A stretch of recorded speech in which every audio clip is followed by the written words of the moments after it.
Hasbro and China have always had a very nebulous kind of relationship.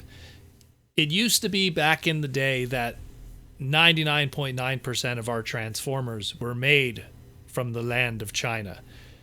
As time progressed and issues became more apparent, stolen molds from factories, increasing prices, and China just, well, not needing the American world to make money anymore, Hasbro started to move elsewhere, to Vietnam slowly. And as of the beginning of 2020, about 1/3 of their operations are now in Vietnam and India. And they hope to change all of that before the end of this year. Not to mention, recent events have probably even more so wanted to speed up that event. But that is regardless of what the story is we're going to talk about today on this Saturday night. We are going to talk about the one time when Transformers was so much an important thing in China and had such a stranglehold on Hasbro because of the amount of money that was coming from that country, that there was a reality show, no joke, a Transformers reality show based in China. Now, this all happened in a domino effect of things. Essentially, that first Michael Bay movie came out, and $37 million of that movie came from China. And it made Hollywood go, whoa, wait a minute. China cares about movies? And we could almost blame Transformers for the Chinese influence that we have today in media from that 2007 movie. It definitely was one of the first cases of that, be that a good thing or a bad thing. Some say more a bad thing. I tend to agree. But it wasn't until the peak numbers that came out of Revenge of the Fallen did the big push start to become apparent. And by the time Age of Extinction was in early pre-production, there was a discussion that China wanted to have a big part of this movie and fund a big part of this movie and have a big role and a big part in this movie. But of all of that craziness led to the Transformers 4 Chinese Actors Talent Search reality show. That's literally the name of it. And it was a reality show dedicated into finding 4 actors that could be used for the Transformers Age of Extinction movie, the 4th movie, if you will, of the Michael Bay era. And this movie was originally pitched, this reality show was originally pitched that people could apply online. Essentially, they were looking for 4 roles, and this is how they were designated: Kung Fu Fighter, Sexy Goddess, Cute Lolly, no joke, and Computer Geek. The online registration would begin April 18th, 2013, and it would close June 30th, and then was later extended because they wanted to have even more contestants to really bulk it out. There would essentially be only 25 of each slots available, and of those 25 each, it would lead to 100 contestants that would appear on the show when they would have those 100 chosen contestants, which were decided initially by the general public and, of course, judges, although we'll get into how that even gets a little dubious because it's China. And then, of course, that would all be done on the reality show itself, breaking it down from 100 people to 40 people to the final 12, and finally the final 4 that end up becoming the 4 roles. But yeah, this online registration was essentially you had to send in a video answering questions that were posed by Michael Bay. Yeah. And afterwards, they were judged again, like I said, by the public and the judges, which were Lorenzo de Bonaventura, which was the Transformer producer at the time for those movies, Sid Ganis, who is the chairman of Giaflix Enterprise and former president of the Academy of Motion Pictures of Arts and Sciences, so we all know the story with that, Lindsay Bayman, who is the senior vice president of the business affairs for Paramount Pictures, again, another Paramount Pictures person, Megan Colligan, president of marketing and distribution of Paramount Pictures, and to get the Chinese representation. We had Liang Lifeng, which was the vice president of M1905.com, the official website of the Chinese movie channel, or the China movie channel. So essentially, it led to those final 25 people per category, and they were judged on, performing songs such as Michael Jackson's Dangerous. They had to sing other songs like Spice Girls' Wannabe.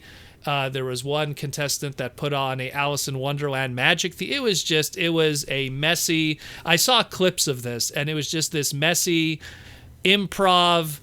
It's like America's Got Talent meets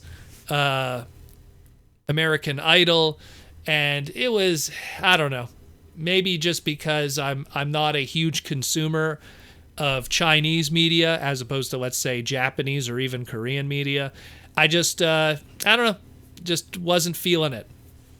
And ultimately, in the end, they came to the final four that they chose. And they even said, like, for the Kung Fu fighter, it had to be someone that was like Tom Cruise in Mission Impossible, or Bruce Willis in Die Hard, or Dwayne Johnson, or Sylvester Stallone, or Arnold Schwarzenegger. They needed a guy to be like that. The sexy goddess had to be like Megan Fox in Transformers, or Anne Hathaway in Batman The Dark Knight Rises, or Angelina Jolie or Halle Berry. The cute lolly had to be like Emma Watson from Harry Potter, or Chloe Grace from Hit Girl from Kick-Ass. And then the computer geek had to be like, Aaron Taylor Johnson from Kick-Ass, or Tobey Maguire from Spider-Man, or Anthony Anderson from the Transformer movie.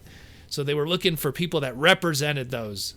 And when they finally ended up with all those people, ultimately in the end, all that time, all those millions spent to do this whole farce, we ended up with our four people. So the first one was Byron Lee. Byron Lee was a Chinese actor. He actually acted prior to even being part of this. And through all of that, he won the role of the Kung Fu fighter. And what was his role in the movie of Age of Extinction? Police officer. Then we move on to the next one. Candice Zhao. She won the role of the sexy goddess. But Kansas, she was formerly a model and actress. And in 2010, she even won the Miss Bikini International pageant in China. And she even won another one.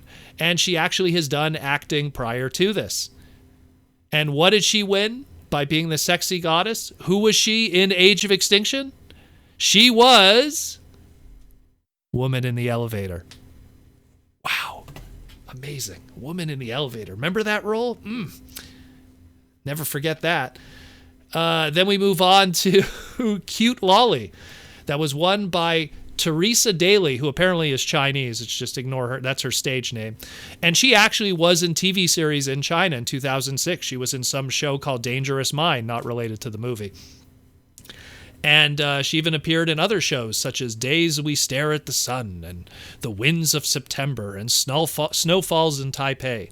And she won the role of the lolly, what's it called there? Cute lolly. And who was she in Age of Extinction? Assistant to the Minister of Defense. I don't even think she had any lines. And finally, the computer geek, won by Austin Lin, who was a singer, was already in movies in 2009. He debuted in 2009 in the film Somewhere I Have Never Traveled. Also, again, another original actor, was already an actor and already part of the system. And what role did he win in Transformers Age of Extinction? He was the driver. So yeah, not only did this reality show just pretty much just have a whole bunch of nepotism and people that were already in the industry winning, no unknowns, just the whole process just led to 4 pre-existing actors. But ultimately, in the end, the roles that they got through all of this were nothing roles. it's yeah, and that's why we don't hear about this. I'm pretty sure a lot of you are like, "Transformer reality show, when did this happen?" It's because it was a joke. And it almost is kind of sad that this even existed, but the amount of money and time and energy that was dumped into this was because of how strong the Chinese box office was for the Transformers market. And we see that today with a lot of Chinese exclusive product. We have a Chinese exclusive series that is actually airing right now in China. And it's just, yeah, it's kind of sad. But I just wanted to kind of point that out because it's, you know, it's been a quiet news week. And I figured during these crazy times, why not have a little bit of factual weirdness within our brand that comes from a side of the world that is gobbling up so much and not giving us anything really good back from what it seems. And yeah, this is a mess. This is a mess. There's tons of clips of it online. It's not good. It's not good, and the end result was 4 Z-list actors in China getting roles that no one remembers. So it doesn't really make a difference. What a waste of time. And Lorenzo, well, yeah, Lorenzo, I don't know.